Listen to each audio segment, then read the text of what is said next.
Hello guys, welcome to another video of stock market friends. Aastha Spintex limited का जिस IPO का आज के इस वीडियो में लिस्टिंग के बारे में डिस्कस करेंगे। लिस्टिंग गेन कितने परसेंट का मिल रहा है, किस प्राइस पर लिस्टिंग हो रही, स्ट्रैटेजी क्या, अपना लॉटेज होल्ड करे या फिर सेल करे, फ्रेश एंट्री करना चाहिए अपनी, फाइनल डिसीजन क्या ले, जीएमपी कितना चल रहा है, इन सभी पॉइंट्स को डिस्कस करेंगे। और ये कोई रिकमेंडेशन वीडियो नहीं है, इसलिए जो भी फाइनल डिसीजन होगा अपने रिस्क पर लीजिएगा। चलिए फ्रेंड्स, वीडियो को स्टार्ट करते हैं।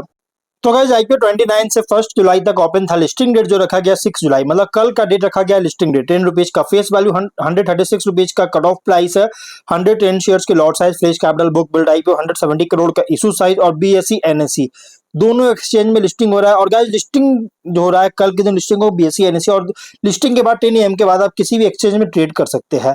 जिनको अलॉटमेंट है उनके रिफंड्स फ्राइडे को रिलीज कर दिया गया था। अगर आपके अकाउंट में शो नहीं करेगा तो 3 to 5 वर्किंग डेज का समय लगता है आपके अकाउंट में शो करने में, वेट कर सकते हैं। और फ्राइडे को शेयर्स डिमेट अकाउंट में क्रेडिट कर दिया गया। अगर क्रेडिट नहीं हुआ तो लिस्टिंग से, मतलब कल लिस्टिंग हो रहा था, कल से लगभग 7 AM या 8 AM तक आपके शेयर्स डिमेट अकाउंट में क्रेडिट कर दिया जाएगा। यहाँ पे अगर हम बात करें ऑब्जेक्टिव को लेकर, तो इसका जो ऑब्जेक्टिव है, फाल्कन यॉन्स प्राइवेट लिमिटेड इसका 100% इक्विटी एक्विजिशन करना चाहता है प्योरली, और जनरल कॉर्पोरेट पर्पस के लिए फंडिंग चाहता है।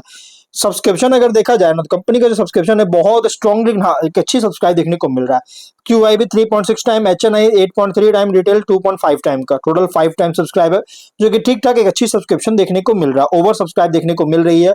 लेकिन अगर जीएमपी की बात करें तो 3 रुपीज का ट्रेड करा है, 2.2% का लिस्टिंग गेन एक्सपेक्ट कर सकते हैं। मतलब कंपनी फ्लैट लिस्टिंग, अगर मार्केट अच्छी होती है तो, अगर मार्केट खराब होता है, वीक होता है, गिरावट आती है, मार्केट क्रैश होता है, तो डिस्काउंट लिस्टिंग कंपनी कर सकता है। 139 रुपीज का एस्टिमेटेड लिस्टिंग प्राइस, 330 रुपीज का एस्टिमेटेड प्रॉफिट सिंगल लॉट पर मिल सकता है। कंपनी के बिजनेस की बात करें तो वन लाइन में बात करेंगे, टेक्सटाइल मैन्युफैक्चरिंग सेक्टर में ऑपरेट करता है। और कंपनी जो है कॉटन, यॉन और रिलेटेड टेक्सटाइल प्रोडक्ट्स का प्रोडक्शन में इंगेज है। और कंपनी यॉन जो प्रोडक्ट है इसको सप्लाई करता है फैब्रिक मैन्युफैक्चरर और गारमेंट प्रोड्यूसर्स को, डोमेस्टिक और इंटरनेशनल दोनों मार्केट को में। और स्ट्रेंथ अगर देखें तो स्ट्रॉन्ग प्रेजेंस है कॉटन यॉन मैन्युफैक्चरिंग सेक्टर में। डिमांड जो है ग्रो कर रही है बेनिफिशियरी का टेक्सटाइल और एप्पल इंडस्ट्रीज से। कस्टमर बेस जो कि डाइवर्सिफाइड सेल्स चैनल्स के साथ एस्टैब्लिश कर चुका है। क्वालिटी मैन्युफैक्चरिंग ऑपरेशनल एफिशिएंसी पर फोकस है। लेकिन रिस्क अगर देखा जाए तो बिजनेस डिपेंड करता है कॉटन प्राइस फ्लक्चुएशन पर, और टेक्सटाइल इंडस्ट्री जो कि सिक्लिकल और अफेक्ट कर सकता है एक्सपोर्ट डिमांड के द्वारा। मार्जिन जो कि इम्पैक्ट कर सकता है रॉ मटेरियल एनर्जी कॉस्ट के द्वारा। और जीएमपी जो कि मॉडरेट, जो कि कह सकते हैं मॉडरेट या तो फ्लैट भी कह सकते हैं, जो कि इंडिकेट कर रहा है शॉर्ट टर्म लिस्टिंग एंथुसियाज्म को लिमिटेड कर सकता है। पीयर कंपैरिजन करेंगे तो लार्ज लिस्टेड टेक्सटाइल मैन्युफैक्चरर के कंपैरिजन में ऑपरेट कर रहा है एट अ स्मॉलर स्केल, लेकिन फोकस है यॉन बिजनेस पर। और एसएमई टेक्सटाइल पीयर्स से रिलेट करें तो कंपनी को बेनिफिट मिल रहा है, क्योंकि क्वालिटी कॉटन यॉन के लिए डिमांड इंक्रीज हो रहा है इससे। लेकिन इनसाइट्स की बात करें टेक्सटाइल बिजनेस, जो कि इसको टेक्सटाइल बिजनेस से बेनिफिट मिलता है जब डोमेस्टिक कंजम्पशन और एक्सपोर्ट अपॉर्चुनिटीज राइज होता है इससे। जीएमपी जो कि सजेस्ट कर रहा है मॉडरेट या तो फ्लैट लिस्टिंग एंड एक्सपेक्टेशन, जो कि सिर्फ सजेस्ट कर रहा है। Capacity utilisation, export growth, margin management, ये सभी की ड्राइवर्स होगा पोस्ट लिस्टिंग, इंपॉर्टेंट होगा। और ये आईपीओ उन इन्वेस्टर के लिए सुटेबल है जो कि medium to long term investment और हॉरिजॉन के साथ जाते हैं। देखिए, कंपनी लिस्टिंग के लिए अगर आपने अप्लाई करने का सोचा था, अगर आप लिस्टिंग के लिए सोचे लिस्टिंग आपको अच्छी मिलेगा, तो भाई चांसेस नहीं है।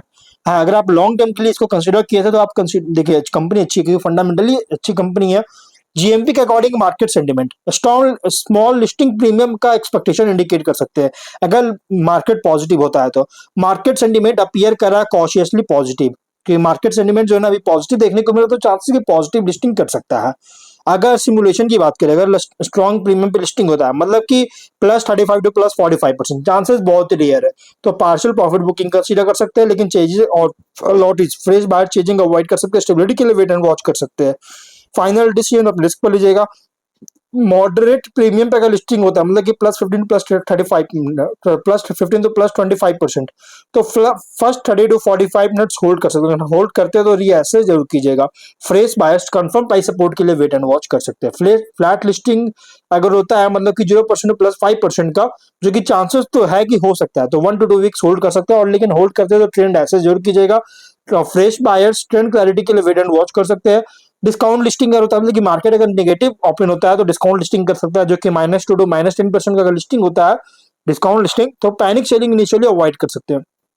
कई बार क्या होता है, जैसे एग्जांपल के लिए वाटरवेज देखिए, डिस्काउंट लिस्टिंग किया, लेकिन लिस्टिंग के बाद ही बहुत ही सडन जंप देखने को मिला और लगातार अपर सर्किट लगा। एक बार इसका अपर सर्किट लग चुका था वाटरवेज लीजर टूरिज्म जो आईपीओ था उसका। और इसलिए गाइज इसका भी अगर डिस्काउंट लिस्टिंग होता है ना, तो guys panic selling initially avoid कर सकते हैं, जिससे क्या क्या आप लॉसेस क्या होता है ना, पैनिक में आके इन्वेस्टर सेल कर देते हैं कि डिस्काउंट लिस्टिंग हुआ, लॉस मिला और पैनिक में आके सेल कर देते हैं। तो गाइज इसको आप अवॉइड कर सकते हैं ना। आप अगर अवॉइड करते हैं तो सपोर्ट फॉर्मेशन को मॉनिटर जरूर कीजिएगा। Fresh buyers stabilisation reversal signals के बाद आप एंटर कर सकते हैं। लिस्टिंग डे स्ट्रेटजी, अगर स्टॉक लिस्ट होता है आप स्मॉल प्रीमियम पे या डिस्काउंट स्मॉल प्रीमियम तो पार्शियल प्रॉफिट बुकिंग कंसीडर कर सकते हैं, बाकी मोमेंटम के लिए मॉनिटर कर सकते हैं। फ्रेश बायर्स चेंजिंग अवॉइड कर सकते हैं अपने ओपनिंग मूव पर। प्राइस स्टेबलाइजेशन के लिए वेट कर सकते हैं एंटर करने से पहले। 1 वीक क्या करना चाहिए था कि सस्टेनेबिलिटी को ट्रैक कीजिए, इशू प्राइस के अबव होना चाहिए, cotton price textile demand sector demand को मॉनिटर कीजिए, export orders operating margin trends को वॉच कीजिए, जो कि आपको बीएसई एनएससी दोनों पे आपको शो कर जाएगा।